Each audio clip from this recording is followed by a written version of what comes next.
দেখো আজকে আমরা যেটা ডিসকাস করব সেটা হচ্ছে অল্টারনেটিং কারেন্ট পার্ট 7। আমরা অলরেডি পার্ট 6 আপলোড করেছি। সেখানে আমি ডিসকাস করেছি LCS circuit, series LCS circuit. Series LCS সার্কিটের ক্ষেত্রে আমরা কারেন্ট এবং ভোল্টেজের মান বের করেছি, ফেজর ডায়াগ্রাম ক্যালকুলেশন করেছি এবং নেট ভোল্টেজ ক্যালকুলেশন করেছি, ভি এর মান ক্যালকুলেট করেছি, আই এর মান ক্যালকুলেট করেছি, তাদের মধ্যে ফেজ ডিফারেন্স দেখিয়েছি এটসেট্রা। আজকে যেটা করব সেটা হচ্ছে রেজোনেন্স কন্ডিশন। এলসিএস সার্কিটের ক্ষেত্রে রেজোনেন্স কন্ডিশনটা কি, কখন রেজোনেন্স কন্ডিশনটা অ্যারাইজ করে, এগুলো আজকে ডিসকাস করব। তাহলে আমরা আজকে চলো শুরু করি। তাহলে আজকে ফার্স্ট যেটা শুরু করব আজকে সেটা হচ্ছে রেজোনেন্স ইন এলসিএস সার্কিট। দেখতে পাচ্ছ এটা একটা এলসিএস সার্কিট যেখানে আর অর্থাৎ রেজিস্ট্যান্স, এখানে রেজিস্ট্যান্স দেখতে পাচ্ছ আর, এল, এটা ইন্ডাক্টর এবং ক্যাপাসিট্যান্স সিরিজ কম্বিনেশনে যুক্ত করা আছে। তাহলে একটা রেজিস্ট্যান্স, একটা ইন্ডাক্টর এবং একটা ক্যাপাসিট্যান্স সিরিজ কম্বিনেশনে যুক্ত আছে এবং এই পুরো কম্বিনেশনের সাথে কি আছে, একটা এসি সোর্স লাগানো আছে, যেটা হচ্ছে V is equal to V naught sine omega t plus alpha. তাহলে ভোল্টেজের মানটা এখানে V is equal to V naught sine omega t plus alpha. Okay, কারণ আমরা জানি যদি এই এলসিএস সার্কিটের মধ্যে দিয়ে যদি আই কারেন্ট ফ্লো করে, অর্থাৎ আই ইজ ইকুয়াল টু যদি I naught sine omega t হয়, তারপর নিচে দেখিয়েছি I is equal to I naught sine omega t. তাহলে আই ইজ ইকুয়াল টু যদি I naught sine omega t হয়, তাহলে ভোল্টেজের মান কত হবে? ভোল্টেজ হবে V is equal to V naught sine omega t plus alpha. এটা আগের ক্লাসে আপলোড করেছি, কি করে হয় সেখানে দেখিয়েছিলাম, ফেজর ডায়াগ্রাম দিয়ে প্রুফ করে দেখিয়েছিলাম V is equal to V naught sine omega t plus phi. তাহলে আই যদি এই এলসিএস সার্কিটের মধ্যে দিয়ে যদি আই কারেন্ট ফ্লো করে, যেখানে I is equal to I naught sine omega t হয়, তাহলে আমি কি বললাম, তাহলে এক্ষেত্রে ভোল্টেজ কত হয়? V is equal to V naught sine omega t plus phi. Okay, আচ্ছা, এটা আমরা ক্যালকুলেশন করেছিলাম কিভাবে, আমরা দেখিয়েছিলাম যে এর মধ্যে ধরে নিয়েছিলাম আই কারেন্ট ফ্লো করছে এবং এরপর আমরা কি করেছিলাম যে আর এর রেসপেক্টিভ ভোল্টেজটা ধরেছিলাম ভিআর, যেটা আর এর রেসপেক্টিভ ভোল্টেজ, অর্থাৎ আর এর দুই প্রান্তের মধ্যে ভোল্ট প্রভেদ। ইন্ডাক্টরের দুই প্রান্তের মধ্যে যদি ভোল্টেজটা ভিএল এবং ক্যাপাসিটরের দুই প্রান্তের মধ্যে ভোল্টেজটা যদি ভিসি হয়, সেক্ষেত্রে আমি বলেছিলাম তাহলে এই এসি সোর্স ভোল্টেজটা কত হবে? V is equal to VR plus VL plus VC. Okay, তো এখান থেকে আমরা ভিটা ক্যালকুলেট করেছিলাম এবং এই যে ভিআর, ভিএল এবং ভিসি যেটা আমরা করেছিলাম সেটা ভেজর সাম করেছিলাম, ভেক্টরিক্যাল সাম করেছিলাম। সেখান থেকে আমরা ভি এর মানটা ক্যালকুলেট করেছিলাম, ভি জিরো ক্যালকুলেট করেছিলাম, ফাই এর মানও ক্যালকুলেট করা শিখেছিলাম। ওকে, তো এখানে একটা জিনিস বলি, যে ক্ষেত্রে এই আর এর রেসপেক্টে যে ভোল্টেজটা অর্থাৎ ভিআর ইজ ইকুয়াল টু কত, এখানে ভিআর ইজ ইকুয়াল টু হচ্ছে V over sine omega t. অর্থাৎ যেহেতু এখানে সোর্সটা এসি ভোল্টেজ, অর্থাৎ এসি সোর্স, ওকে, যেহেতু V is equal to V naught sine omega t plus phi, এটা কি সোর্স? এটা একটা এসি সোর্স, অর্থাৎ টাইমের রেসপেক্টে ভোল্টেজের মানটা বাড়ছে কমছে। সেহেতু এই যে আর এর রেসপেক্টে যে দুই পয়েন্টের মধ্যে ভোল্টেজ অর্থাৎ ভিআর, সেটাও টাইমের রেসপেক্টে চেঞ্জ হবে। তাহলে সেক্ষেত্রে VR is equal to V war sine omega t হয়। যেখানে বলেছি ভি ওয়ারটা কি না, ভি ওয়ারটা হচ্ছে এই যে ভোল্টেজটা, অর্থাৎ আর এর রেসপেক্টে যে ভোল্টেজটা, এর ম্যাক্সিমাম ভ্যালুটা হচ্ছে V O R. This is the maximum voltage of VR, এটা হচ্ছে V war sine omega t. Next হচ্ছে ভিএল, ইন্ডাক্টরের মধ্যে যে ভোল্টেজটা সেটা কত হয়? V O L sine omega t plus phi by two. তাহলে এখানে ভি ওএলটা কি না, ভি এল এর ম্যাক্সিমাম ভ্যালুটা হচ্ছে ভি ও এল, আর sine omega t plus pi by two. এখান থেকে আমরা দেখতে পেলাম যে এখানে ভিআর এর যে ভোল্টেজটা এবং ভিএল এর যে ভোল্টেজ, অর্থাৎ ইন্ডাক্টরের দুই পয়েন্টের মধ্যে যে পটেনশিয়াল ডিফারেন্সটা, অর্থাৎ ইন্ডাক্টরের রেসপেক্টে যে ভোল্টেজটা অর্থাৎ ভিএলটা, অলওয়েজ দেখতে পাচ্ছি আর এর রেসপেক্টে যে ভোল্টেজ আছে এই ভোল্টেজ অপেক্ষা পাই বাই টু এগিয়ে থাকে। তাহলে কারণ এক্ষেত্রে VL is equal to VOL sine omega t plus pi by two এগিয়ে আছে, কে ভিএলটা ফেজ অ্যাঙ্গেলটা পাই বাই টু এগিয়ে থাকে। অপরদিকে দেখো ভিসি, ক্যাপাসিটরের রেসপেক্টে যে ভোল্টেজটা VC is equal to VOC sine omega t minus pi by two. তাহলে এখান থেকে বলবো pi by two phase angle সবসময় পিছিয়ে থাকে ক্যাপাসিটরের রেসপেক্টে ভোল্টেজটা।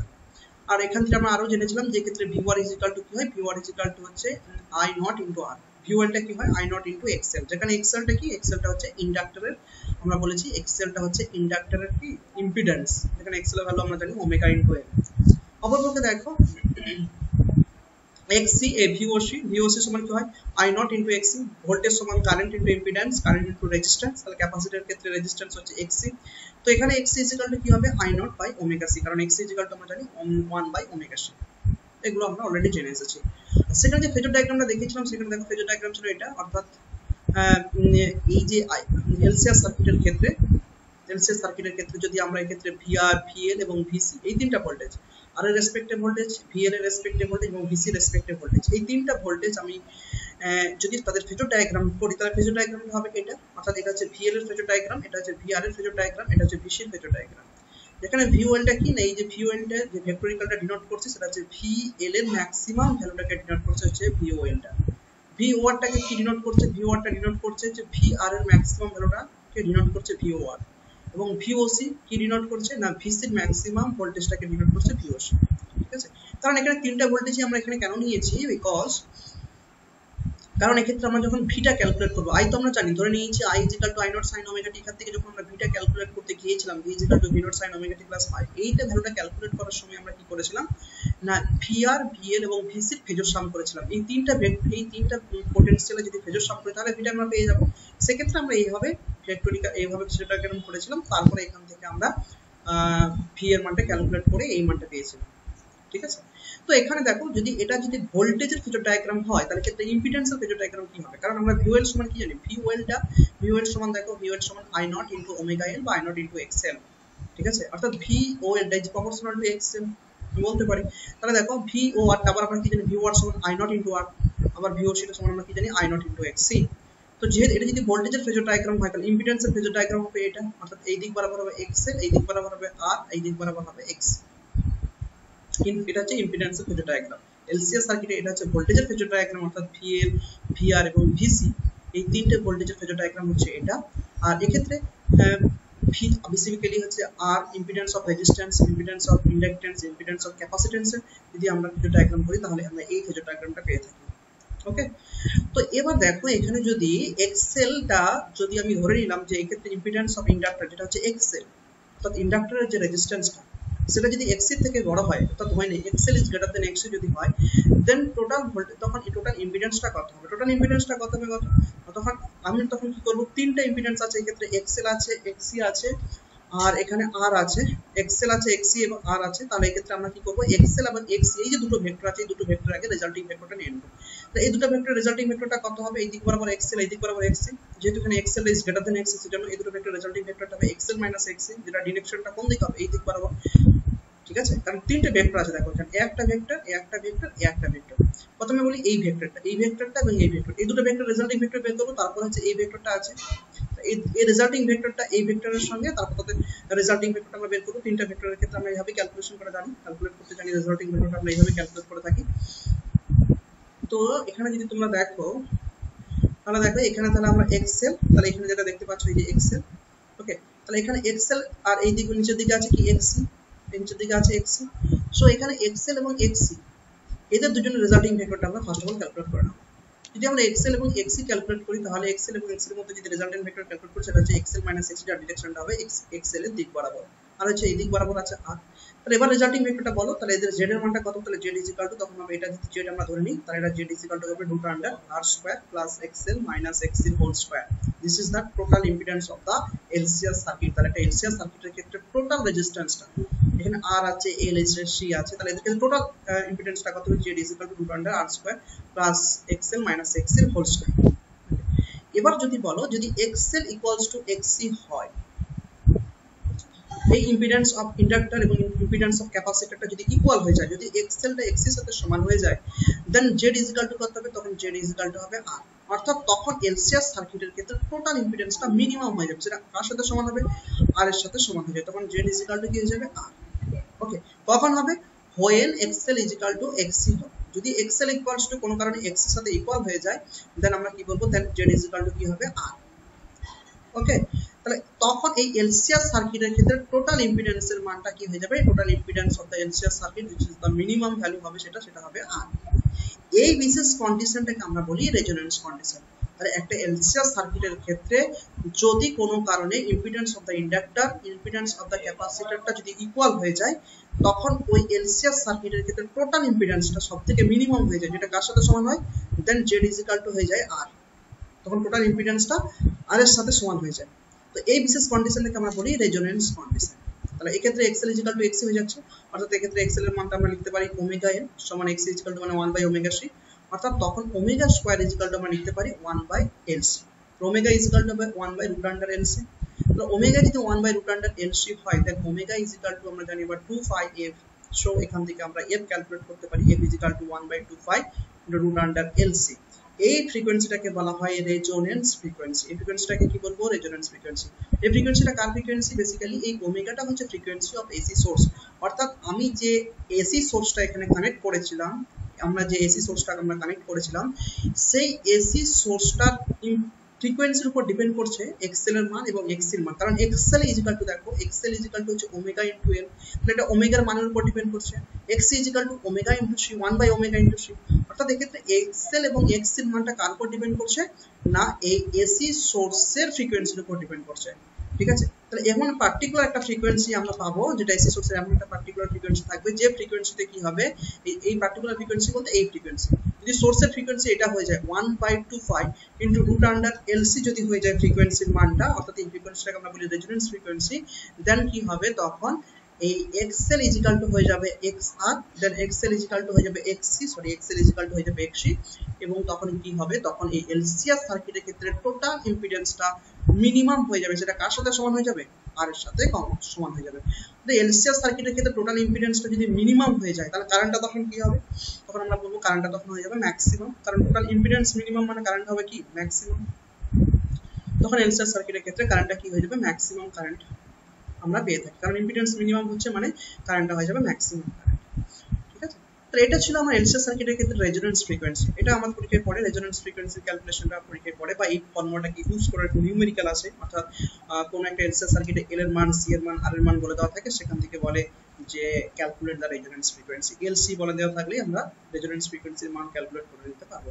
তাহলে এখান থেকে একটা জিনিস আমরা অবজার্ভ করছি যে এই ফ্রিকোয়েন্সিটা, রেজোনেন্স ফ্রিকোয়েন্সিটা যদি এফ এর মানটা, অর্থাৎ এফ এর মানটা 1/2 রুট আন্ডার এলসি, অর্থাৎ আমরা যে সোর্সটা নিয়েছি, যে সোর্স এসি ভোল্টেজটা নিয়েছি, তার ফ্রিকোয়েন্সিটা যদি কোনো কারণে এটা হয়ে যায়, অর্থাৎ 1/2 রুট আন্ডার এলসি, এই মানের সাথে যদি ইকুয়াল হয়ে যায়, তখন এই টোটাল এলসিএস সার্কিটের ক্ষেত্রে টোটাল ইম্পিডেন্সটা কি হয়ে যাবে? মিনিমাম ইম্পিডেন্স হয়ে যাবে। মিনিমাম ইম্পিডেন্স মানে তখন জেড এর মানটা কত হয়ে যাবে? টোটাল ইম্পিডেন্স যেটা আমরা জেড ধরি, জেড ইজ ইকুয়াল টু তখন কি হয়ে যাবে? আর হয়ে যাবে। আচ্ছা, জেড যদি আর হয়ে যায়, তার মানে এখানে বুঝতে হবে জেড যদি আর হয়ে যায়, তখন আমরা বলবো এই এলসিএস সার্কিটের ক্ষেত্রে যেহেতু ইম্পিডেন্স মিনিমাম, তার মানে কারেন্ট ফ্লো করবে, ম্যাক্সিমাম কারেন্ট ফ্লো করবে, মানে আই তখন কি হয়ে যাবে? আই এর মানটা হয়ে যাবে তখন ম্যাক্সিমাম। আর সেই বিশেষ কন্ডিশনটাকে আমরা বলি এলসিএস সার্কিটের রেজোনেন্স কন্ডিশন। আর এখান থেকে আমরা রেজোনেন্স ফ্রিকোয়েন্সি ক্যালকুলেট করতে শিখলাম। চলো নেক্সট আমরা যেটা ডিসকাস করব, দেখো যে এক্ষেত্রে তাহলে আমি যেটা বলেছিলাম যে এক্সেলটা এই দিক বরাবর হচ্ছে এক্সেল, এটা আমরা ইম্পিডেন্সের ফেজর ডায়াগ্রাম দেখিয়েছিলাম, এই দিক বরাবর এক্সেল, এই দিক বরাবর এক্সি, এবং এই দিক বরাবর আর। তাহলে এই কোনো কারণে যদি এক্সেলটা ইজ গ্রেটার দেন এক্সি আর, তখন এক্সেল এবং এক্সি, এই যে দুটো ভেক্টর রেজাল্টিং ভেক্টর কি হবে? এক্সেল মাইনাস এক্সি, আর এই দিক বরাবর কি আছে? আর রেজিস্ট্যান্স। ওকে, তো এই দিক বরাবর হচ্ছে এক্সেল মাইনাস এক্সি, এই দিক বরাবর আছে এই দিক বরাবর এই দুটো ভেক্টর এক্সেল এবং এক্স ভেক্টর রেজাল্টেন্ট ভেক্টরটা যেটা আছে এক্সেল মাইনাস এক্স, তার ডিরেকশনটা আছে এই দিক বরাবর, আর এই দিক বরাবর কোন ভেক্টর আছে? আর ভেক্টর। তাহলে এক্ষেত্রে জেড কি হবে? এক্ষেত্রে জেড যেটা হবে সেটা হচ্ছে root under R square plus XL minus X square, যেটা আমরা একটু আগেই বলেছি। তো এক্ষেত্রে দেখো এই যে জেড যেটা হচ্ছে, এটা হচ্ছে জেড মানে হচ্ছে the impedance of the LCS circuit. LCS সার্কিটের ক্ষেত্রে ইম্পিডেন্স হচ্ছে জেড। ওকে, এই যে জেডটা, অর্থাৎ এটা বেসিক্যালি কি ভেক্টরকে ডিনোট করছে? এটা বেসিক্যালি তার রেজাল্টিং ভেক্টর, তার ভি এর ফেজর ডায়াগ্রাম, বেসিক্যালি এটা ভি এর ফেজর ডায়াগ্রাম। তো ভি এর ফেজটা, অর্থাৎ এক্ষেত্রে ইম্পিডেন্স অফ জেড, মানে এটা বেসিক্যালি এটা তো জেডটাকে এইদিকে জেডটাই ডিনোট করে, তার মানে এইদিকে হচ্ছে ভি কে ডিনোট করছে, ভি এর ফেজর ডায়াগ্রামটা তো জেড। ঠিক আছে, তো এটা এখান থেকে এটা বেসিক্যালি ভি নট, মানে এটা যদি আমরা ভোল্টেজের ফেজর ডায়াগ্রাম করতাম, তাহলে এই যে ভোল্টেজ দেখতে পাচ্ছি এই ভেক্টরটা, এটা হচ্ছে ভি নট ভোল্টেজকে ডিনোট করতাম, মানে এই ভি নট থেকে আমরা জেড ইম্পিডেন্সটাকে এখানে ডিনোট করছি। তাহলে এক্ষেত্রে বলবো এই যে ভোল্টেজটা, অর্থাৎ এখানে যদি আমরা ভোল্টেজ দিয়ে আমরা একে রিপ্রেজেন্টেশন করতাম, তাহলে বলতে হবে রেজাল্টিং ভেক্টরটা, অর্থাৎ ভিটা, ভি আর ভোল্টেজ থেকে কতটা ফেজ অ্যাঙ্গেল বেশি থাকে বা কতটা ফেজ অ্যাঙ্গেলে এগিয়ে থাকে, সেটা আমরা যদি ক্যালকুলেট করতে, আমাদেরকে ক্যালকুলেট করতে দেওয়া থাকে, তখন আমরা কিভাবে ক্যালকুলেট করব?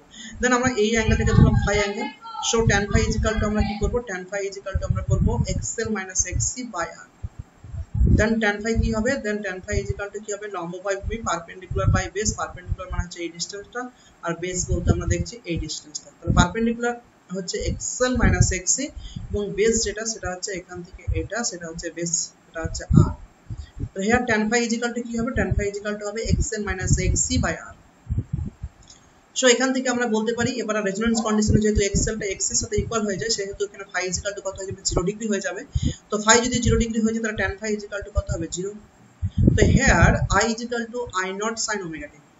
এক্ষেত্রে আমরা জানি কারেন্টটা কি হয়? কারেন্টটা I is equal to I naught sin omega t হয়, এবং V ইজ ইকুয়াল টু তখন কি হয়ে যাবে? V ইজ ইকুয়াল টু আমরা জানি তখন V is equal to V naught sin omega t plus phi হয়। কিন্তু এক্ষেত্রে ফাই কত হলো 0 ডিগ্রি হয়ে গেল, কারণ এক্ষেত্রে ভোল্টেজটা অর্থাৎ এই বরাবর রেজাল্টিং ভেক্টরটা রেজাল্টিং ভোল্টেজটাকে ডিনোট করছে, এটা যে রেজাল্টিং ভোল্টেজের ফেজর ডায়াগ্রাম, যে কারণে এটা হচ্ছে রেজাল্টিং ইম্পিডেন্সের ফেজর ডায়াগ্রাম। যেহেতু এটা রেজাল্টিং ভোল্টেজের ফেজর ডায়াগ্রাম, সেজন্য এটা হচ্ছে রেজাল্টিং ইম্পিডেন্সের ফেজর ডায়াগ্রাম হচ্ছে এটা। ওকে, তো এটা কতটা ফেজ অ্যাঙ্গেল এগিয়ে থাকে, তাহলে রেজাল্টিং ভোল্টেজটা, তাহলে আমি বলবো 0 ডিগ্রি ফেজ অ্যাঙ্গেল এগিয়ে থাকে, অর্থাৎ এক্ষেত্রে ওমেগা টি যেহেতু v v0 sin ওমেগা টি হচ্ছে, সেহেতু এক্ষেত্রে আমি বলবো it's behaves A purely resistive circuit. কেন পিওরলি রেজিস্টিভ সার্কিট বলবো, কারণ এলসিআর সার্কিটের ক্ষেত্রে আমরা জেনে এসেছি i i0 sin ওমেগা টি হলে v v0 sin omega t plus 5 হয়।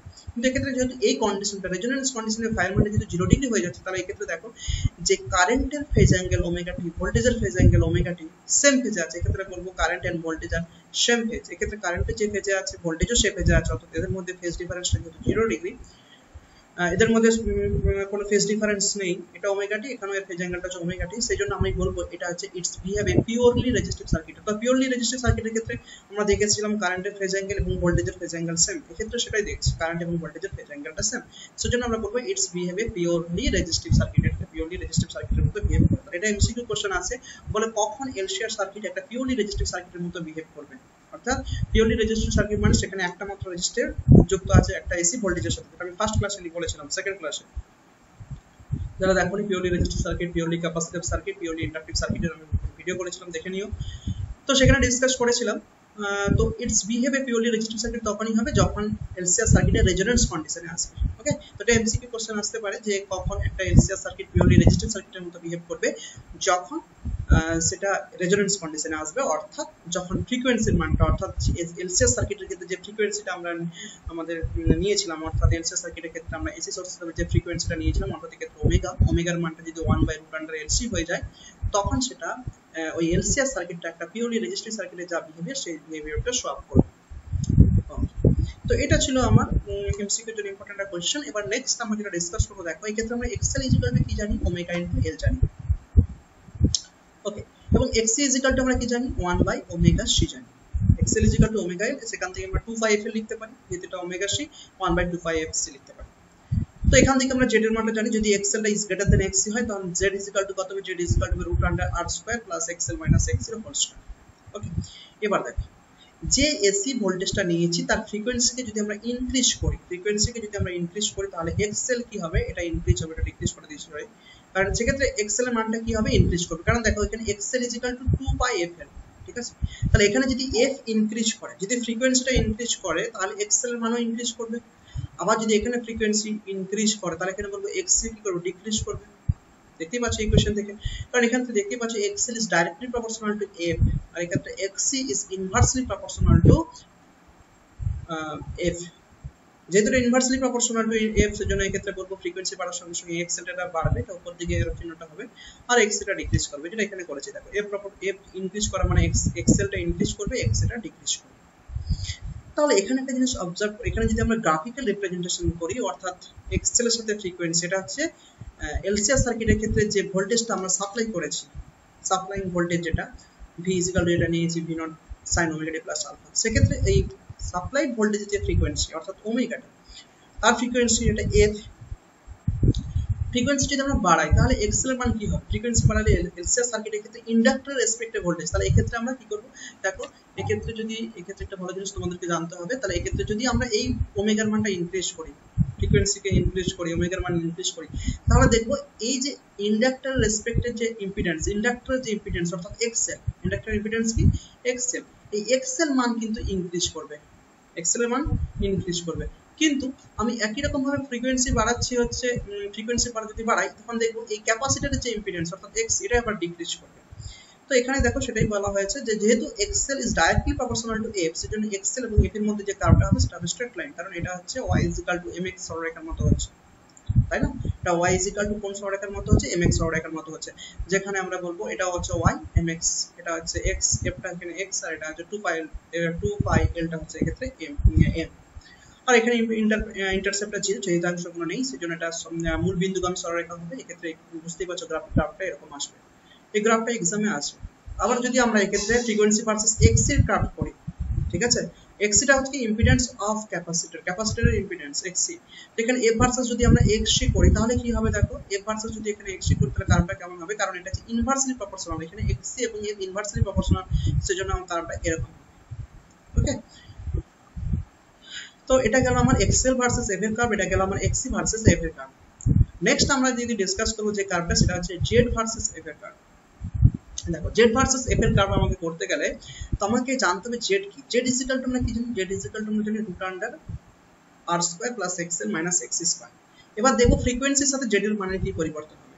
এখানে মজার একটা বিষয় আছে, কারণ হচ্ছে দেখো ফ্রিকোয়েন্সি যদি ইনক্রিজ করি, এই যে টার্মটা অর্থাৎ আর এর মানের কোনো পরিবর্তন হবে না।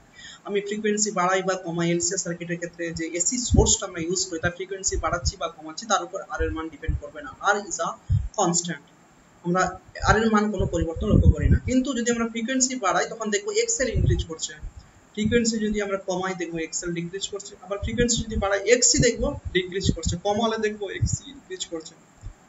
ঠিক আছে, তাহলে ফ্রিকোয়েন্সি বাড়ালে এক্সএল কি হবে, ইনক্রিজ করবে, এক্সিটা ডিক্রিজ করবে।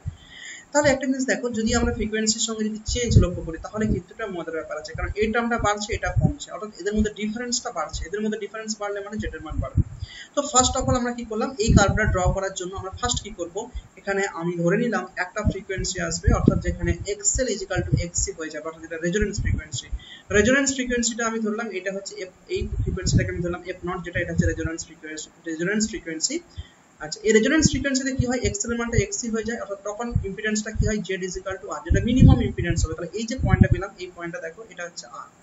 এই দিক বরাবর ইম্পিডেন্সকে এই দিক বরাবর ইম্পিডেন্সকে ডিনোট করছে, সেজন্য এই যে ডিসটেন্সটা এটা small, very small, this is the R, যেখানে R is equal to the minimum impedance, যেটা আমরা জেড মিনিমাম লিখেছি। এটা কখন আসবে, যখন XL is equal to XC হবে, অর্থাৎ রেজোনেন্স ফ্রিকোয়েন্সি। তাহলে রেজোনেন্স ফ্রিকোয়েন্সি অর্থাৎ এফ নট এর ক্ষেত্রে রেজোনেন্স ফ্রিকোয়েন্সি, তাহলে রেজোনেন্স ফ্রিকোয়েন্সিতে কি হচ্ছে, আর জেড এর মানটা কার সাথে সমান হচ্ছে, আর এর সাথে সমান হচ্ছে। এবার এই রেজোনেন্স ফ্রিকোয়েন্সি থেকে আমি কি করলাম, এখন রেজোনেন্স ফ্রিকোয়েন্সি আছে মানে এক্সটা এক্স এর সঙ্গে ইকুয়াল আছে, তখন জেড ইজ ইকুয়াল শুধু আর হচ্ছে। এরপর আমরা কি করলাম, ফ্রিকোয়েন্সিটাকে ইনক্রিজ করলাম, ফ্রিকোয়েন্সিকে ইনক্রিজ করে দেখব যে রেজোনেন্স ফ্রিকোয়েন্সিতে আছে, রেজোনেন্স ফ্রিকোয়েন্সির পর আমি কি করলাম, ফ্রিকোয়েন্সিকে ইনক্রিজ করলাম। তাহলে দেখতে পাচ্ছি রেজোনেন্স ফ্রিকোয়েন্সিকে যদি ইনক্রিজ করি তাহলে দেখা যাচ্ছে জেড এর মানটা বাড়ছে, অর্থাৎ ইম্পিডেন্সটা বাড়ছে। দেখো এখানে হচ্ছে কিনা, ইকুয়েশন থেকে সেটা দেখতে পাচ্ছি বাড়বে কি কমবে সেটা আমরা দেখব। তাহলে এরপর যখন আমরা রেজোনেন্স ফ্রিকোয়েন্সি থেকে ফ্রিকোয়েন্সিকে ইনক্রিজ করব তখন আমি বলবো এক্সএল ইকুয়ালস টু এক্স ছিল রেজোনেন্স ফ্রিকোয়েন্সিতে। এরপরে আমি রেজোনেন্স ফ্রিকোয়েন্সি থেকে যখন ফ্রিকোয়েন্সি ইনক্রিজ করব তখন এক্স এর মান ইনক্রিজ করবে, এক্স এর মান কি করবে, ডিক্রিজ করবে। তাহলে এক্সএল এর মান যদি ইনক্রিজ করে, এক্স এর মান যদি ডিক্রিজ করে, তাহলে এক্সএল মাইনাস এক্স এর হোল স্কয়ার, এই টার্মটা এটা ইনক্রিজ করবে। এটা যদি ইনক্রিজ করে তাহলে জেড কি করবে, ইনক্রিজ করবে। অর্থাৎ ফ্রিকোয়েন্সি তখন বাড়ার সঙ্গে সঙ্গে, রেজোনেন্স ফ্রিকোয়েন্সির পর ফ্রিকোয়েন্সি বাড়ার সঙ্গে সঙ্গে জেড এর মান কি করবে, ইনক্রিজ করতে থাকবে। এজন্য তারপর এইভাবে আসে, এভাবে ইনক্রিজ করতে থাকে। নেক্সট দেখো রেজোনেন্স ফ্রিকোয়েন্সিতে আছে মানে এই ফ্রিকোয়েন্সিতে XL is equal two x, এটা একটা মাত্র ফ্রিকোয়েন্সি, যে ফ্রিকোয়েন্সিতে এক্সএল কি হচ্ছে, এক্স এর সাথে ইকুয়াল হচ্ছে। এরপরে আমি রেজোনেন্স ফ্রিকোয়েন্সি থেকে কি করেছি, কম ফ্রিকোয়েন্সি করছি, ফ্রিকোয়েন্সি মানে ধীরে ধীরে কমাচ্ছি। ঠিক আছে, ধর 50 ফার্স্টটা আমি ধরলাম রেজোনেন্স ফ্রিকোয়েন্সি, তাহলে 50 থেকে আমি 51 52 53 যখন করলাম তখন দেখলাম ইম্পিডেন্সের মান ইনক্রিজ করছে। এবার আমরা 50 থেকে ডিক্রিজ করছি, 50 থেকে ডিক্রিজ করলে কি হবে, তখন কি হবে, তাহলে এটা আমরা জানি ফ্রিকোয়েন্সিকে যদি ডিক্রিজ করাই, কমিয়ে দিই, ফ্রিকোয়েন্সিকে ডিক্রিজ করালে তখন কি হবে, এক্সএল এর মান ডিক্রিজ করবে কিন্তু এক্সি এর মান কিন্তু ইনক্রিজ করবে। ঠিক আছে, তাহলে ওভারঅল কি হচ্ছে, এটা ডিক্রিজ করছে, এটা ইনক্রিজ করছে, ফলে কি এদের এক্সএল মাইনাস এক্সি এদের মধ্যে যে ডিফারেন্সটা এটা ইনক্রিজ করবে। বা এটা যদি স্কয়ার করা মানে এটা মানে এখানে মাইনাস হিসেবে মানে মাইনাসটা ডিক্রিজ করবে, কারণ এখানে যেহেতু এক্সিটা গ্রেটার দেন এক্সএল, হ্যাঁ, যেহেতু এক্ষেত্রে এক্সিটা ইজ গ্রেটার দেন এক্স, কারণ এক্সি ইনক্রিজ করছে এক্সএল তো ডিক্রিজ করছে, তার যেটা ভ্যালু আসবে সেটা হচ্ছে নেগেটিভ ভ্যালু আসবে, নেগেটিভ ভ্যালু এলেও কোনো অসুবিধা নেই, কারণ এটা স্কয়ার যখন করবো সেটা পজিটিভ হয়ে যাবে। অর্থাৎ আমি বলবো ওভারঅল এক্সএল মাইনাস এক্স এর হোল স্কয়ার এটা কিন্তু ইনক্রিজ করবে, ফলে তখন কি হবে, জেড এর মানও কি করবে, ইনক্রিজ করবে। ফলে জেড এর মানও দেখো রেজোনেন্স ফ্রিকোয়েন্সি থেকে কম ফ্রিকোয়েন্সি করলেও জেড এর মান কিন্তু ইনক্রিজ করতে থাকবে। ঠিক আছে, এটা basically graphical representation for LCS সার্কিটের ক্ষেত্রে জেড ভার্সেস এফ, অর্থাৎ total impedance versus frequency curve. বা নেক্সট আমরা যেটা ডিসকাস করব সেটা দেখো, এটা আমি পরে আসছি, তারপর আমরা যেটা ডিসকাস করব সেটা হচ্ছে এটা। অর্থাৎ এক্ষেত্রে আমরা যদি যেটা লক্ষ্য করছিলাম ইম্পিডেন্স ভার্সেস ফ্রিকোয়েন্সি কার্ভ একটু আগে দেখলাম, এরপর আমরা যেটা বলবো যেহেতু এই এফ নট ফ্রিকোয়েন্সি, এই ফ্রিকোয়েন্সিতে কি হয় না, এলসিএস সার্কিটের ক্ষেত্রে আমরা জানি আর রেজিস্ট্যান্সটা কি হয়, মিনিমাম রেজিস্ট্যান্স। মিনিমাম রেজিস্ট্যান্স মানে তখন টোটাল ইম্পিডেন্সটা হচ্ছে আর এর সাথে সমান হয়ে যায়, তখন জেড ইজ ইকুয়াল টু আর হয়ে যায়। অর্থাৎ সেক্ষেত্রে আমরা কাজ করেছিলাম ফ্রিকোয়েন্সি ভার্সেস, এইদিকে ফ্রিকোয়েন্সি নিয়েছিলাম, এইদিকে জেড নিয়েছিলাম। ঠিক আছে, এখন এইদিকে ফ্রিকোয়েন্সি নেব, এইদিকে কি নেব, কারেন্ট নেব, কারেন্ট। তাহলে দেখবো এফ নট অর্থাৎ রেজোনেন্স ফ্রিকোয়েন্সিতে আমরা কারেন্টটা কি দেখবো, কারেন্ট হবে ম্যাক্সিমাম। রেজোনেন্স ফ্রিকোয়েন্সি কারেন্টটা ম্যাক্সিমাম কেন হবে, বিকজ রেজোনেন্স ফ্রিকোয়েন্সিতে এলসিআর সার্কিটের ক্ষেত্রে টোটাল ইম্পিডেন্সের মানটা মিনিমাম হয়। তাহলে একটা সার্কিটে যদি ইম্পিডেন্সের মান যদি মিনিমাম হয়, ঠিক আছে, তার মানে ওই ফ্রিকোয়েন্সিতে কারেন্টটা কি হবে, ম্যাক্সিমাম। ইম্পিডেন্স মিনিমাম হওয়া মানে কারেন্ট ম্যাক্সিমাম হবে। ফলে দেখো এফ নট মানে এই কার্ভটা আই ভার্সেস এফ এর কার্ভটা কি হবে, এই জেড ভার্সেস এফ এর কার্ভটা যেমন ছিল ঠিক তার উল্টোটা হবে। এক্ষেত্রে জেড ভার্সেস এফ এর কার্ভটা এরকম ছিল, ইউ আকৃতির ছিল, এক্ষেত্রে কার্ভটা কেমন হয়ে যাবে, এই বরাবর। তো এখানে এফ নটটাই হবে আই ম্যাক্স। এই ফ্রিকোয়েন্সি যখন আসবে তখন এলসিআর সার্কিটের মধ্যে কারেন্ট ম্যাক্সিমাম কারেন্ট ফ্লো করবে, সেটা হবে I equal to I not. I not equal to হবে আই ম্যাক্স। ওকে, তারপর এই ফ্রিকোয়েন্সি থেকে আমরা এটা রেজোনেন্স ফ্রিকোয়েন্সি থেকে যত আমরা বাড়াবো তত দেখবো কারেন্টের মান ডিক্রিজ করছে, কারণ ইম্পিডেন্স বাড়ছে তাহলে কারেন্ট ডিক্রিজ করবে। এক্ষেত্রে আমরা এফ নট থেকে যদি কম হতে থাকে, রেজোনেন্স ফ্রিকোয়েন্সি মান কম হতে থাকে, তাহলে দেখবো কারেন্টের মান ধীরে ধীরে ডিক্রিজ করছে। এই যে আই ম্যাক্স এর ভ্যালুটা কত হয়, এই আই ম্যাক্সটা আমরা সাধারণত কি জানি, I max is equal two তাহলে ই নট বাই আর, এটা আমরা লিখতে ভোল্টেজ বাই রেজিস্ট্যান্স লিখতে পারি। ওকে, তো ম্যাক্সিমাম কারেন্ট আমরা এই ক্ষেত্রে দেখবো, এই কার্ভটা আমরা আই ভার্সেস আর এর কার্ভ করব, আই ভার্সেস ফ্রিকোয়েন্সির কার্ভ করব দুটো কন্ডিশনের ক্ষেত্রে। একবার এলসিআর সার্কিটের ক্ষেত্রে এল এবং সি এর মানটা আমার তো কনস্ট্যান্ট আছে, সেটা ছেড়ে দাও, কারণ ফ্রিকোয়েন্সিটা মানটা এল এবং সি এর উপর ডিপেন্ড করে। এল এর মান জানবো, সি এর মান জানবো, তার উপর ডিপেন্ড করবে ফ্রিকোয়েন্সি। তো যাই হোক, এই ক্ষেত্রে আমরা এলসিটাকে ফিক্সড রেখে যদি আর এর মানটাকে চেঞ্জ করি, দুটো এলসিআর সার্কিট নিলাম, একটা এলসিআর সার্কিটের ক্ষেত্রে একটা নিলাম আর এর মানটা আর নিলাম, আরেকটা এলসিআর সার্কিটের ক্ষেত্রে আর এর মানটা 2 আর নিলাম। ওকে, বাকি এলসি এর মানটা ইকুয়াল আছে। এখন যদি এরকম দুটো এলসিআর সার্কিট ক্ষেত্রে আমরা আই ভার্সেস এফ এর কার্ভ করে দেখব যে যেটা রেজিস্ট্যান্স 2R, যে এলসিআর সার্কিটের ক্ষেত্রে রেজিস্ট্যান্সের মানটা 2R, সেই এলসিআর সার্কিটের ক্ষেত্রে কারেন্ট ভার্সেস ফ্রিকোয়েন্সি কার্ভটা এরকম হচ্ছে। আর যে রেজিস্ট্যান্সের মানটা R, যে এলসিআর সার্কিটের রেজিস্ট্যান্সের মান R, তার ক্ষেত্রে আই ভার্সেস এফ এর কার্ভটা কেমন হচ্ছে, এরকম আকার হচ্ছে। অর্থাৎ এটা বেশি ফ্ল্যাট হচ্ছে, এটা বেশি ফ্ল্যাট, কিন্তু যেহেতু কম ফ্ল্যাট হচ্ছে এটা। কারণ হচ্ছে এখানে কারণ আছে, কারণ হচ্ছে দেখো যখনই রেজিস্ট্যান্স, কারণ এই ক্ষেত্রে এই যে ম্যাক্সিমাম কারেন্টটা আই ম্যাক্স, এটা ডিপেন্ড করছে কার উপর, I naught, E naught by R, অর্থাৎ আর এর ভ্যালুর উপর ডিপেন্ড করছে। ই নট তো দুটোর ক্ষেত্রে সেম, কারণ ই নট মানে কি, যে ভোল্টেজটা নিয়েছি তার ম্যাক্সিমাম ভ্যালু, সেটা হচ্ছে ই নট বা ভি নট, যাই হোক ম্যাক্সিমাম ভ্যালু। এসি সোর্স যদি নিই, এসি সোর্সের ম্যাক্সিমাম ভ্যালুটা হচ্ছে ই নট। তাহলে এই ক্ষেত্রে এই যে ম্যাক্সিমাম কারেন্ট, এলসিআর সার্কিটের ম্যাক্সিমাম কারেন্টটা ডিপেন্ড করছে কার উপর, রেজিস্ট্যান্সের উপর। রেজিস্ট্যান্স কম হওয়া মানে আই ম্যাক্সটা বেশি হবে। দেখো এখানে রেজিস্ট্যান্স কম মানে এক্ষেত্রে দেখো আর রেজিস্ট্যান্স আর এটা 2R, এর রেজিস্ট্যান্স বেশি, এক্ষেত্রে দেখো এর ম্যাক্সিমাম কারেন্টটা, অর্থাৎ এখানে এটা হচ্ছে এর ম্যাক্সিমাম কারেন্ট, এর থেকে কম, তো এর ক্ষেত্রে রেজিস্ট্যান্সের মানটা কম, এখানে আর, সেজন্য এই ক্ষেত্রে কারেন্টটা এখানে বেশি, এখানে রেজিস্ট্যান্স বেশি, সেজন্য এই ক্ষেত্রে ম্যাক্সিমাম কারেন্টটা কম। এই জন্য দেখো এই কার্ভটা বেশি সরু হয়ে উঁচু হয়েছে, তারপরে এরকম হয়েছে। অর্থাৎ এক্ষেত্রে এই পয়েন্টটা কি পয়েন্টে ডিনোট করছে, এই পয়েন্টটা ডিনোট করছে ম্যাক্সিমাম কারেন্টকে। দেখো এখানে ম্যাক্সিমাম কারেন্ট হচ্ছে এটা, এখান থেকে এটা হচ্ছে ম্যাক্সিমাম কারেন্ট। কিন্তু এটার ক্ষেত্রে যেহেতু 2R নিয়েছি, তাহলে এই ভ্যালুটা বেশি নিয়েছি, এই ভ্যালু যদি বেশি নিই তাহলে আই ম্যাক্স হবে, কমে যাবে, তাহলে এক্ষেত্রে আই ম্যাক্স কমে গেছে, অর্থাৎ এটা হচ্ছে এখান থেকে এটা হচ্ছে আই ম্যাক্স এই ক্ষেত্রে। যার কারণে এই কার্ভ দুটো এরকম হয়, এই কার্ভ দুটো আসে, অর্থাৎ রেজিস্ট্যান্সের ভেরিয়েশনের সঙ্গে সঙ্গে কারেন্ট ভার্সেস ফ্রিকোয়েন্সির কার্ভও পরীক্ষার এক্সামে কিন্তু খুব ইম্পর্টেন্ট। এরপর যেটা নেক্সট যেটা ডিসকাস করব এলসিআর সার্কিটের ক্ষেত্রে খুব ইম্পর্টেন্ট টার্ম, যেটা হচ্ছে ব্যান্ডউইথ। ব্যান্ডউইথটা কি, দেখো এক্ষেত্রে আমরা যেটা কারেন্ট ভার্সেস ফ্রিকোয়েন্সির কার্ভ, যেটা একটু আগে আমি বললাম, এটা অ্যাঙ্গুলার ফ্রিকোয়েন্সির কার্ভ বা ফ্রিকোয়েন্সির কার্ভ যদি একটু পাই, আর এটার মধ্যে কার্ভটা যদি এরকম হয়, অ্যাঙ্গুলার ফ্রিকোয়েন্সির কার্ভ সেম হবে। যদি এই বরাবর আমরা ওমেগা নিই, এই বরাবর যদি আমরা কারেন্ট নিই, তাহলে এক্ষেত্রে যদি আই ভার্সেস ওমেগার কার্ভ করি, তাহলে দেখবো এক্ষেত্রে একটা নির্দিষ্ট ওমেগা আছে, যে ওমেগার জন্য কারেন্টটা কি হবে, ম্যাক্সিমাম। অর্থাৎ এই পয়েন্টে ইম্পিডেন্সটা হচ্ছে মিনিমাম, যেটা আর এর সাথে ইকুয়াল হচ্ছে, তার জন্য কারেন্টটা হচ্ছে maximum, this is I max. ঠিক আছে, আচ্ছা তাহলে এক্ষেত্রে ওমেগার মানটা কত, এই যে ওমেগাটা হচ্ছে এখানে resonance frequency, resonance angular frequency, যেটা হচ্ছে omega, omega is equal two 1/√LC। এরপরে দেখো এই ক্ষেত্রে আমরা এইটা হচ্ছে রেজোনেন্স ফ্রিকোয়েন্সি, এই ফ্রিকোয়েন্সি থেকে একটু বেশি ফ্রিকোয়েন্সি নিলাম, এই ফ্রিকোয়েন্সি থেকে একটা কম ফ্রিকোয়েন্সি নিলাম, দুটো ফ্রিকোয়েন্সি এবার আমরা চুজ করব। আচ্ছা কোন দুটো ফ্রিকোয়েন্সিকে আমরা চুজ করব, দেখো একটা জিনিস একটু ভালো করে গ্রাফটাকে যদি অবজার্ভ করো, একটা জিনিস তোমরা ক্লিয়ারলি বুঝতে পারবে যে একমাত্র এলসিআর সার্কিটের ক্ষেত্রে কারেন্টটা ম্যাক্সিমাম তখনই হবে যখন আমরা এলসিআর সার্কিটের ক্ষেত্রে যে ভোল্টেজ সোর্সটা ইউজ করেছি তার ওমেগার মানটা যদি রেজোনেন্স অ্যাঙ্গুলার ফ্রিকোয়েন্সি হয় বা রেজোনেন্স ফ্রিকোয়েন্সি হয়, অর্থাৎ ওমেগার মানটা যদি এটা হয় তখনই কারেন্টটা হবে ম্যাক্সিমাম। এরপরে যদি ওমেগার মানটা কমাতে থাকে, এরপরে কারেন্টের এই ম্যাক্সিমাম কারেন্টের পর যে কোনো কারেন্টের মান দুটো ফ্রিকোয়েন্সিতে আমরা গিয়ে পাবো, অর্থাৎ এই ফ্রিকোয়েন্সিতে গিয়ে, অর্থাৎ যখন আমি ধরলাম এই কারেন্টের মানটা, এখন যে কারেন্টটা আছে, অর্থাৎ এখান থেকে এটা আছে এই পয়েন্টে কারেন্টের মান, মানে কি এখান থেকে এই ডিসটেন্সটা হচ্ছে এই কারেন্টের মান, এই কারেন্টটা আমরা পাবো এই ফ্রিকোয়েন্সিতে ওমেগা 1 ফ্রিকোয়েন্সিতে যেমন পাবো, আবার ঠিক এই কারেন্টটা আমরা আবার পাবো কোথায়, ওমেগা 2 ফ্রিকোয়েন্সিতে গিয়ে আবার এই কারেন্টটা পাবো। দেখো, কারণ ওমেগা 2 ফ্রিকোয়েন্সিতে কারেন্ট কি হচ্ছে, এটা হচ্ছে কারেন্ট, ওমেগা 1 ফ্রিকোয়েন্সিতে এটা হচ্ছে কারেন্ট, আর ওমেগা 2 তে গিয়ে এটা হচ্ছে কারেন্ট। তো এক্ষেত্রে আমরা দুটো, এটা হচ্ছে resonance angular frequency, resonance angular frequency থেকে একটা একটু বেশি ফ্রিকোয়েন্সি নিলাম, এর থেকে একটা কম ফ্রিকোয়েন্সি নিলাম। এই দুটো ফ্রিকোয়েন্সি আমরা চুজ করলাম, ওমেগা 1 এবং ওমেগা 2।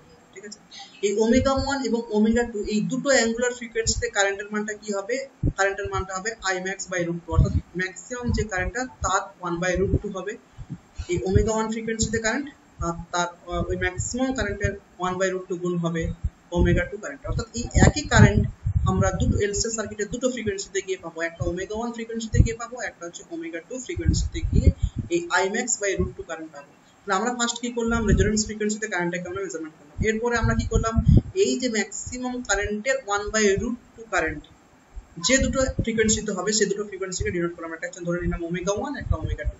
এই যে দুটো ফ্রিকোয়েন্সি আমরা পেয়েছি ওমেগা 1 এবং ওমেগা 2, তো এই দুটো ফ্রিকোয়েন্সিতে কারেন্টের মানটা কি হয়ে যাচ্ছে I max by √2।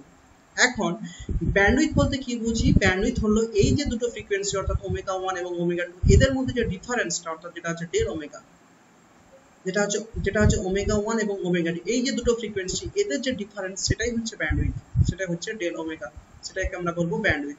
তাহলে এক্ষেত্রে এই ব্যান্ডউইথের মানটা ক্যালকুলেটিং করে পাওয়া গেছে, ব্যান্ডউইথের মানটা যেটা হয় সেটা হচ্ছে R/L হয়। অর্থাৎ ব্যান্ডউইথটা ডিপেন্ড করে একটা এলটিসি সার্কিটের R এর ভ্যালু এবং L এর ভ্যালুর উপর। ঠিক আছে, তো ব্যান্ডউইথটা R এবং L এর উপর ডিপেন্ড করে, তাহলে এক্ষেত্রে ব্যান্ডউইথ কত হচ্ছে, delta W = omega 1 minus omega 2। অর্থাৎ এই যে দুটো ফ্রিকোয়েন্সি এই দুটো ফ্রিকোয়েন্সির মধ্যে ডিফারেন্সটা হচ্ছে বেসিক্যালি ব্যান্ডউইথ। এক্ষেত্রে ওমেগা 1টা কি হবে, দেখো এখানে ওমেগা 1 এই অ্যাঙ্গুলার ফ্রিকোয়েন্সিটা হবে এই রেজোনেন্স যে ফ্রিকোয়েন্সিটা আছে অর্থাৎ ওমেগা, এই দুটো ফ্রিকোয়েন্সির মধ্যে ডিফারেন্সটা কত, ওমেগা 1 এবং ওমেগা 2 এদের মধ্যে ডিফারেন্সটা কত, 1/8, এদের মধ্যে ডিফারেন্সটা R/L, এদের মধ্যে ডিফারেন্সটা যদি R/L হয় তাহলে এইখান থেকে ওমেগা 1 এবং ওমেগার মধ্যে ডিফারেন্সটা কত হবে, R/2L। ওমেগাটা যদি ওমেগা ফ্রিকোয়েন্সি যেটা ওমেগা 1 এর মানটা তাহলে কি হবে, তাহলে ওমেগা 1 এর মানটা হবে omega 1, this is equal to omega থেকে আমরা কত ফ্রিকোয়েন্সি বাদ দেব, R/2L টা যদি আমরা মাইনাস করে দিই তাহলে ওমেগা 1 টা হবে ওমেগা মাইনাস R/2L। অপরদিকে ওমেগা 2 এর মানটা কি হবে, আমরা লিখতে পারি ওমেগা প্লাস R/2, কারণ এক্ষেত্রে ওমেগা 1 মাইনাস ওমেগা 2 এদের মধ্যে যে ডিফারেন্সটা সেটা হচ্ছে R/L। তো এখান থেকে এটা ডিফারেন্স যদি R/L হয় তাহলে এখান থেকে এটা অর্থাৎ ওমেগা 1 আর ওমেগার মধ্যে যে ডিফারেন্সটা সেটা হবে R/2L, বা ওমেগা এবং ওমেগা 2 এর মধ্যে যে ডিফারেন্সটা হবে সেটা হবে R/2L। ওকে, তো এখান থেকে আমরা বলতে পারি যে ওমেগা 1 এর মানটা বেসিক্যালি ওমেগা মাইনাস R/2L আর ওমেগা 2 = হবে ওমেগা প্লাস R/2L। তাহলে এক্ষেত্রে ওমেগা 1 ওমেগা 2 আমরা পেয়ে গিয়েছি। অর্থাৎ এক্ষেত্রে রেজোনেন্সটা so resonance is sharp if R is equal to small। তাহলে আমরা বলবো এখানে একটা টার্ম দেখো লিখেছি যে রেজোনেন্স ইজ শার্প, একটা এলসি সার্কিটের ক্ষেত্রে রেজোনেন্সটা শার্প তখনই হবে যদি R এর মানটা স্মল হয়। অর্থাৎ R এর মানটা স্মল হওয়া মানে কি হবে, R এর মানটা স্মল হওয়া মানে, আর L এর মানটা বলেছে দেখো একটা রেজোনেন্স শার্প হওয়া মানে if যদি R is small এবং L is large, অর্থাৎ L যদি বড় হয় R টা যদি ছোট হয় তাহলে আমরা বলবো R/L সেটা কি হবে, কম হবে, আর অর্থাৎ ডেল ওমেগা কম হবে। অর্থাৎ একটা এলসিআর সার্কিটের ক্ষেত্রে ডেল ওমেগা অর্থাৎ এই যে ডিসটেন্সটা, এই যে দুটো ফ্রিকোয়েন্সির মধ্যে ডিসটেন্স মানে এখান থেকে এই ডিসটেন্সটা যত কম হবে, অর্থাৎ এই কার্ভটা এটা ফ্ল্যাট আছে, যত এটা সরু হবে কার্ভটা, ঠিক আছে, যত থিন হবে কার্ভটা, ঠিক আছে, তার ক্ষেত্রে বলবো এলসিআর সার্কিটের ক্ষেত্রে, সেই এলসিআর সার্কিটের ক্ষেত্রে বলবো তার রেজোনেন্সটা তত ভালো বা রেজোনেন্সটা তত শার্প, এটাকে আমরা বলি ফিজিক্সের ভাষায় শার্প। এলসিআর ক্ষেত্রে রেজোনেন্স তখনই শার্প হবে যদি R এর মানটা যত বেশি হবে এবং L এর মানটা যত কম হবে তত রেজোনেন্সটা তত বেশি শার্প হবে। অনেক সময় এটা পরীক্ষায় আসে যে রেজোনেন্স শার্প হওয়ার কন্ডিশনটা কি, তখন বলতে হবে যেহেতু রেজোনেন্সটা ডিপেন্ড করছে R/L এর ভ্যালুর উপর, R হচ্ছে যখন স্মল এবং L যখন লার্জ হবে তখন রেজোনেন্স শার্প হবে। অর্থাৎ রেজোনেন্স শার্প মানে আমি বলবো এলসিআর সার্কিটের ক্ষেত্রে, সেই এলসিআর সার্কিটের ক্ষেত্রে রেজোনেন্সটা শার্প হবে যার ক্ষেত্রে এই ডিসটেন্সটা ভেরি স্মল।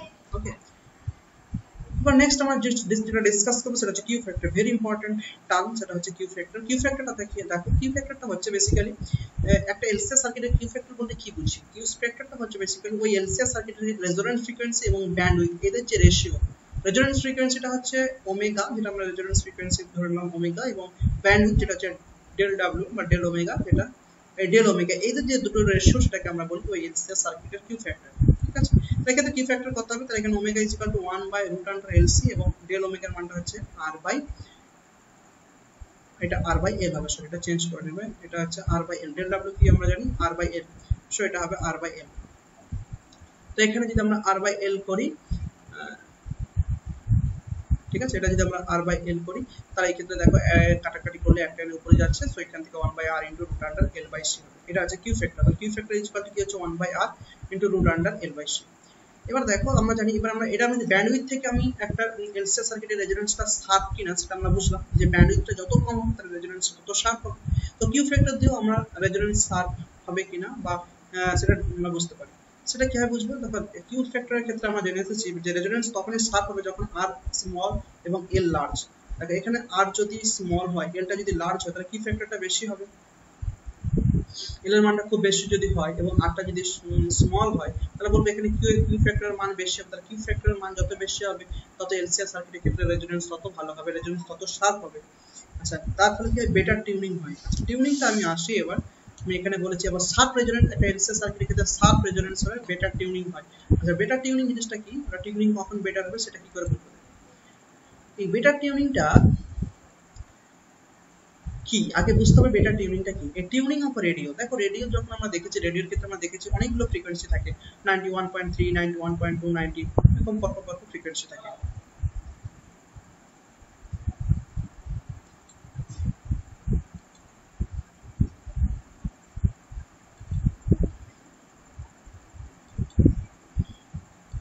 তো এই ক্ষেত্রে আমরা কি দেখবো? রেজোনেন্স রেডিওর ক্ষেত্রে আমরা বিভিন্ন ফ্রিকোয়েন্সি লক্ষ্য করি। আমি ধরলাম F1, F2, F3 তিনটা ফ্রিকোয়েন্সি, অনেকগুলো ফ্রিকোয়েন্সি আমরা রেডিওতে দেখতে পাই এবং আমরা একটা নাও আছে, ভালভ আছে, সেটা আমরা ফ্রিকোয়েন্সিটাকে চেঞ্জ করে করে বিভিন্ন স্টেশনে আমরা রেডিওতে আমরা শুনে থাকি। ছোট থেকে দেখে এসেছি 91 থেকে শুরু করে একটা নির্দিষ্ট ফ্রিকোয়েন্সির মধ্যে।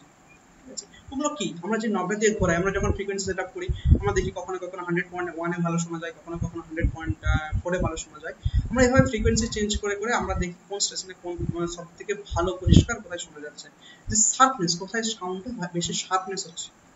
ঠিক আছে, সেটা ডিপেন্ড করছে। দেখো এই যদি আমরা রেডিওটার ভিতরে যদি একটু অবজার্ভ করে দেখি, রেডিওর ভিতরে থাকে একটা সিম্পল এলসিআর সার্কিট। ওকে, যে এলসিআর সার্কিটের ক্ষেত্রে অর্থাৎ এখানে এল আছে, সিয়া এবং আর আছে, তিনটা ভ্যালু আছে। এরপরে কি হয় দেখো, বিভিন্ন সেন্টার থেকে অর্থাৎ যে রেডিও স্টেশন থেকে, প্রত্যেকটা রেডিও স্টেশন থেকে অনেক ইলেক্ট্রোম্যাগনেটিক ওয়েভ চারদিকে ছড়িয়ে থাকে। ঠিক আছে, তো চারদিকে এরকম অসংখ্য ইলেক্ট্রোম্যাগনেটিক ওয়েভ ছড়িয়ে আছে। এবার আমার রেডিওতে, এখন ধরো আমার কাছে একটা রেডিও আছে, রেডিওতে আমি 100.1 টিউনিং করলাম। 100.1 টিউনিং করা মানে আমাকে বুঝতে হবে যে আমি আমার রেডিওর মধ্যে যে এলসিআর সার্কিটটা করেছি, সেই এলসিআর সার্কিটের রেজোনেন্স ফ্রিকোয়েন্সিটাকে 100.1 এ ফিক্সড করেছি। অর্থাৎ সেই এলসিআর সার্কিটের ক্ষেত্রে এল এবং সি এর মানটাকে এমনভাবে ভ্যারিয়েশন করেছি, আমি নবটাকে ঘোরাচ্ছি মানে সেখানে এল এবং সি এর মানটাকে ভ্যারি করছি। ভ্যারি করে আমি যদি ধরো সাপোজ আমি রেডিওতে আমি আমার টিউনিং করলাম কততে, 100.1। ওকে, তো 100.1 এ আমি টিউনিং করলাম, তার মানে বুঝতে হবে যে 100.1টা হচ্ছে এখন আমার রেডিওর মধ্যে থাকা এলসিআর সার্কিটের রেজোনেন্স ফ্রিকোয়েন্সি। এখন বাইরে যে ইলেক্ট্রোম্যাগনেটিক ওয়েভগুলো ছড়িয়ে ছিটিয়ে আছে, অর্থাৎ যেখানে আমি তো আমার কাছে রেডিও আছে, তাহলে যেখান থেকে রেডিও স্টেশন থেকে যেখান থেকে রেডিওটা সম্প্রচার হচ্ছে, বিভিন্ন অনুষ্ঠান সম্প্রচার হচ্ছে, সেখানে বিভিন্ন এই সম্প্রচারগুলো সেটা বিভিন্ন ইলেক্ট্রোম্যাগনেটিক ওয়েভ একটা চারদিকে ছড়িয়ে আছে। তার মধ্যে দেখো যদি ফ্রিকোয়েন্সিটা ধরো আমার 100.1 ফ্রিকোয়েন্সি, এবার যদি ওই 100.1 ফ্রিকোয়েন্সিটা যদি আমার কাছে থাকে, অর্থাৎ রেডিওটা যেখানে আছে সেখানে যদি 100.1 ফ্রিকোয়েন্সিটা থাকে, তাহলে কি হবে, ওই এলসিআর সার্কিটের মধ্যে কি হবে, রেজোনেন্স ফ্রিকোয়েন্সিটা যেহেতু সঙ্গে ওই ফ্রিকোয়েন্সিটা যদি ম্যাচ করে, তখন বলবো যে ওই রেডিওর মধ্যে কারেন্টটা কি হবে, ম্যাক্সিমাম কারেন্ট ফ্লো করবে, অর্থাৎ ইম্পিডেন্সটা মিনিমাম হবে, ম্যাক্সিমাম কারেন্ট ফ্লো করবে। আর ম্যাক্সিমাম কারেন্ট ফ্লো করলে কি হবে, এলসিআর সার্কিটের ক্ষেত্রে টিউনিংটা পরিষ্কার শোনা যাবে। ঠিক আছে, এবার দেখো যদি কোনো কারণে এই ব্যান্ডউইথটা বেশি হয়, অর্থাৎ যদি ওই এলসিআর সার্কিটের ক্ষেত্রে ব্যান্ডউইথটা বেশি হয়, অর্থাৎ এই যে দুটোর মধ্যে ডিফারেন্সটা যদি বেশি হয়, ফ্ল্যাট হয় কার্ভগুলো যদি, অর্থাৎ আই ভার্সেস এর ক্ষেত্রে কার্ভগুলো যদি ফ্ল্যাট হয়, সেক্ষেত্রে দেখো তাহলে এটা আমি ধরলাম 100.1, এটা ধরলাম 100.2, বা এটা 100 ধরলাম, এটা 100.1 ধরলাম, বা এটা 100 ধরলাম, এটা 101 ধরলাম, এই দুটো ফ্রিকোয়েন্সি ধরলাম। এখন এই দুটো ফ্রিকোয়েন্সির মধ্যে আমি দেখলাম যখন আমি 100 ফ্রিকোয়েন্সি করলাম খুব সুন্দর শোনা যাচ্ছে, আবার যখন আমি 101 করলাম তখন দেখলাম খুব সুন্দর টিউনিং হচ্ছে, শার্পনেস একদম শার্প সাউন্ড আমি শুনতে পাচ্ছি রেডিওর মধ্যে। কিন্তু যখন আমি এদের মাঝামাঝি করে দিচ্ছি তখন দুটো ফ্রিকোয়েন্সি চলে আসছে, অর্থাৎ আমার রেডিওতে রেজোনেন্স ফ্রিকোয়েন্সিটা দুটো ফ্রিকোয়েন্সি দ্বারা ওভারল্যাপিং হচ্ছে বেসিক্যালি। সেটা হচ্ছে একটা হচ্ছে এই ফ্রিকোয়েন্সির জন্য, অর্থাৎ দুটো ইলেক্ট্রোম্যাগনেটিক ওয়েভকে সে অবজার্ভ করার জন্য দুটো ওয়েভ একসাথে মিশে যায়, নয়েজ সৃষ্টি হয়, সেক্ষেত্রে আমরা সাউন্ডটা পরিষ্কার শুনতে পাই না। এক্ষেত্রে আমরা বলবো সেই রেডিওতে আমরা পরিষ্কার সাউন্ড শুনতে পাবো যে রেডিওর ব্যান্ডউইথটা কম হবে, অর্থাৎ ব্যান্ডউইথ কম মানে এইটা, অর্থাৎ এদের মধ্যে যে ডিসটেন্সটা কম হবে, ব্যান্ডউইথ কম মানে এই দুটো ফ্রিকোয়েন্সির মধ্যে ডিসটেন্সটা কম হবে, অর্থাৎ এটা যত সরু হবে, যত ব্যান্ডউইথ কম হবে, অর্থাৎ যে রেডিওতে ব্যান্ডউইথ কম সেই রেডিওতে তত বেশি শার্পনেস সাউন্ড শোনা যাবে। অর্থাৎ প্রত্যেকটা ফ্রিকোয়েন্সিকে আমরা ঠিক ভালোভাবে শুনতে গেলে এই যে দেখো এই যে কার্ভটা যেটা ফ্ল্যাট, এই ফ্ল্যাটটা যত কম হবে তার ফলে তখন কি প্রত্যেকটা ফ্রিকোয়েন্সিকে তত আমরা ক্লিয়ার ভাবে শুনতে পাবো। অর্থাৎ F1 বলো F2 বলো F3 প্রত্যেকটা আমরা ক্লিয়ারলি শুনতে পাবো। তখন এটাকেই বলা হয় টিউনিং। লাইক ওই একটু রেডিওর ক্ষেত্রে আমরা এই ব্যান্ডউইথটাকে কমানোর জন্য আমাদের অনেক বেশি খরচ হয়ে যায়, ঠিক আছে। তাহলে ব্যান্ডউইথটা ডিপেন্ড করে, দেখো বেটার টিউনিং তখনই হবে, তাহলে ব্যান্ডউইথ যখন কম হবে, আমি ফার্স্টেই বলি ব্যান্ডউইথ যখন কম হবে তখনই হবে বেটার টিউনিং। একটু আগে যেটা বললাম যে কার্ভটা যত কাছাকাছি আসবে তত ব্যান্ডউইথটা বেশি কম হবে, তার মানে ব্যান্ডউইথ কম হওয়া মানে তখন বেটার টিউনিং হবে, পরিষ্কার সাউন্ড আমরা শুনতে পাবো। তাহলে এখানে ব্যান্ডউইথটা কখন কম হবে, যখন কিউ বেশি হবে, কোয়ালিটি ফ্যাক্টর বেশি। ব্যান্ডউইথ কম মানে আমি বললাম কোয়ালিটি ফ্যাক্টর বেশি, কারণ আমরা একটু আগে বললাম। আচ্ছা তখন ব্যান্ডউইথ কম তখনই হবে যখন আর কম হবে, সি কম হবে এবং এল বেশি হবে। তাহলে আমাকে ভালো রেডিও তৈরি করতে গেলে তার ব্যান্ডউইথটাকে সবসময় কম করতে হবে বেটার টিউনিং করার জন্য। অর্থাৎ সেই রেডিওর মধ্যে যে এলসিআর সার্কিট থাকে, প্রত্যেকটা রেডিওতে এলসিআর সার্কিট থাকে, সিরিজ এলসিআর সার্কিট, সেক্ষেত্রে এর মানটা বেশি নিতে হবে, সি এর মানটা কম নিতে হবে, আর এর মানটা কম নিতে হবে। তাহলে কি হবে, কোয়ালিটি ফ্যাক্টরটা বেশি হবে, কোয়ালিটি ফ্যাক্টর বেশি হবে, ব্যান্ডউইথ কম হবে, ফলে বেটার টিউনিং হবে। অর্থাৎ এক্ষেত্রে প্রত্যেকটা ফ্রিকোয়েন্সির মধ্যে যে ব্যান্ডউইথটা কম, ব্যান্ডউইথ কম হলে কি হবে, কোনো ফ্রিকোয়েন্সি ওভারল্যাপ করবে না। এখানে যেমন ওভারল্যাপিং করছে দেখো দুটো ফ্রিকোয়েন্সি, তাহলে যখন আমি রেডিওতে আমরা রেজোনেন্স ফ্রিকোয়েন্সি তখন এখানে রাখবো, অর্থাৎ রেজোনেন্স ফ্রিকোয়েন্সি যদি রাখি ধরো এটা 100.1 ধরো এটা, এই ফ্রিকোয়েন্সিতে রাখলে তো দুটো ইলেক্ট্রোম্যাগনেটিক ওয়েভকে সে ওভারল্যাপিং হচ্ছে, এইটার ক্ষেত্রে আবার এটার ক্ষেত্রে, ফলে কি হচ্ছে নয়েজ সৃষ্টি হচ্ছে। আর যদি কার্ভটা এখানেই শেষ হয়ে যেত, যদি এই কার্ভ দুটো ওভারল্যাপিং না করতো তাহলে কি হতো, তাহলে আমরা পরিষ্কার আমি সাউন্ড শুনতে পেতাম। অর্থাৎ আরেকটা জিনিস এখানে বলি, যদি এই এটা হচ্ছে আমার রেজোনেন্স ফ্রিকোয়েন্সি, আমি যখন রেডিওতে আমি 100.1 এ ফিক্সড করে রাখলাম, অর্থাৎ রেডিও রেজোনেন্স ফ্রিকোয়েন্সিটা যখন 100.1 ফিক্সড করে রাখলাম, দেখো ওই ফ্রিকোয়েন্সিতে এবার যে ইলেক্ট্রোম্যাগনেটিক গুলো ওই ফ্রিকোয়েন্সিতে আসবে তখন তার ক্ষেত্রে কারেন্টটা ম্যাক্সিমাম হবে, ফলে পরিষ্কার আমরা শুনতে পাই, সার্কনেস সাউন্ড শুনতে পাই। কারেন্ট ম্যাক্সিমাম হয় মানে এলসিআর সার্কিটের ক্ষেত্রে সার্কনেসটা পরিষ্কার শোনা যাবে। এরপর 100.1 থেকে 100.2 যদি আমি করি, তাহলে 100.2 করলে সার্কনেস হয়ে যায়, সাউন্ডটা অনেকটা সার্কনেস হয়, এটা মাথায় রাখতে হবে। কিন্তু 100.34 করলে আস্তে আস্তে নয়েজ গুলো কম সৃষ্টি হয়, কারণ ওই ফ্রিকোয়েন্সি অন্য ইলেক্ট্রোম্যাগনেটিক ওয়েভকে সে আবার ওভারল্যাপ করে যাচ্ছে, ঠিক আছে। এখানে একটা জিনিস ইম্পর্টেন্ট একটা লাইন এখানে লেখা আছে, দেখো অ্যাকসেপ্টর সার্কিটের ক্ষেত্রে বলছে if several voltage having different frequency are subjected to a series LCR circuit. একটা এলসিআর সার্কিট বলতে আমরা এখানে রেডিওতে যে এলসিআর সিরিজ এলসিআর সার্কিটটা ইউজ করি, সেক্ষেত্রে বলছি several voltage having different frequency are subjected to a series LCR circuit then the circuit response more readily to that frequency which materials with omega naught and f naught allowing only that voltage। অর্থাৎ এখানে যেটা বলা আছে, যদি একটা LCR সার্কিটের ক্ষেত্রে যদি রেজোনেন্স ফ্রিকোয়েন্সি থাকে, অর্থাৎ রেজোনেন্স ফ্রিকোয়েন্সি অর্থাৎ ওমেগা নট এবং এফ নট, যদি আমরা ভোল্টেজ সোর্সের যে ফ্রিকোয়েন্সির মানটা যদি ওমেগা নট বা এফ নট নিই, তখনই কি হবে, ওই এলসিআর সার্কিটের ক্ষেত্রে কারেন্টটা ম্যাক্সিমাম হবে, ফলে কি হবে সার্কিটের রেসপন্সটা ভালো হবে। অর্থাৎ সার্কিটের মধ্যে কারেন্ট বেশি, ম্যাক্সিমাম কারেন্ট ফ্লো করা মানে তার রেসপন্সটা বেশি হবে, সবথেকে ভালো রেসপন্স পাওয়া যাবে। তো এটা হচ্ছে অ্যাকসেপ্টর সার্কিট। তাহলে এলসিআর সার্কিটের ক্ষেত্রে বেটার টিউনিং এর জন্য আমরা সবসময় কি করব, আমাদের টার্গেট থাকবে কি না ব্যান্ডউইথটাকে কম করা। ব্যান্ডউইথ কম করলে কি হবে, তাহলে একটা রেজোনেন্স ফ্রিকোয়েন্সির জন্য একটা মাত্র ইলেক্ট্রোম্যাগনেটিক ওয়েভ, ওই ফ্রিকোয়েন্সি ইলেক্ট্রোম্যাগনেটিক ওয়েভই যথেষ্ট, বা ওর থেকে একটু কম একটু বেশি ঠিক আছে, যাতে ওভারল্যাপিং না করে যায়, ঠিক আছে। অর্থাৎ এর পরে যে ফ্রিকোয়েন্সিটা ধরো f1 ফ্রিকোয়েন্সি, যখন আমি রেডিওতে f1 ফ্রিকোয়েন্সি রাখবো তখন আমরা শুধুমাত্র সেই ফ্রিকোয়েন্সির সার্কনেস শুনতে পাবো। কিন্তু রেডিওতে যখন f1 এর পর f2 ফ্রিকোয়েন্সি আসে, ঠিক আছে, এটা যখন ওভারল্যাপিং, এদের মিডলে যখন আমরা ফ্রিকোয়েন্সি সেটআপ করতে যাব তখন কিন্তু দুটো ইলেক্ট্রোম্যাগনেটিক ওয়েভ এখানে ওভারল্যাপিং করে যাবে, ফলে কি হয় সেখানে নয়েজ সৃষ্টি হয়। তাতে আমাদেরকে দেখতে হবে বেটার টিউনিং এর ক্ষেত্রে যত এই দুটো যত সরু হবে, যত কাছাকাছি আসবে, তখন এই দুটো ওয়েভ পরস্পর ওভারল্যাপিং করবে না। যদি এটা কাছ থেকে গিয়ে এভাবে চলে আসে, তাহলে ওভারল্যাপিং করতো না। এটা এখান থেকে গিয়ে এখানে চলে আসে, তাহলে ওভারল্যাপিং করতো না। তাহলে বেটার টিউনিং এর জন্য আমাকে কি করতে হবে, ব্যান্ডউইথটাকে কম করতে হবে, ঠিক আছে। এবার নেক্সট যেটা আছে বেটার টিউনিং, এটা হ্যাঁ, তাহলে এটার ক্ষেত্রে দেখো এখানে দুটো আমি আই ভার্সেস এফ এর কার্ভ করেছি। একটা কার্ভ এটা ফ্ল্যাট বেশি, অর্থাৎ এর ক্ষেত্রে দেখতেই পাচ্ছ ব্যান্ডউইথটা বেশি হবে, আর এই ক্ষেত্রে ব্যান্ডউইথটা কি হবে, কম হবে তুলনামূলক। এর ব্যান্ডউইথ মানে এর ব্যান্ডউইথটা এই কার্ভের ক্ষেত্রে ব্যান্ডউইথ যা হবে, এই কার্ভের ক্ষেত্রে ব্যান্ডউইথ অনেক কম হবে। তো এই ক্ষেত্রে ব্যান্ডউইথ কম মানে, তাহলে এই ক্ষেত্রে যদি দুটো কার্ভ এখানে বলে দেওয়া থাকে, তাহলে বলবো কোনটা বেটার টিউনিংটা ডিনোট করছে, তার মানে এটাকে বলবো এটা বেটার টিউনিং হবে, এটা তার তুলনায়, কার তুলনায়, এই কার্ভের তুলনায় এটা টিউনিংটা বেটার হবে, কারণ এর ব্যান্ডউইথটা এর তুলনায় কম। তো এটা ছিল আমাদের এলসিআর সার্কিটের ক্ষেত্রে রেজোন্যান্স কন্ডিশন। আজকে এই পর্যন্ত।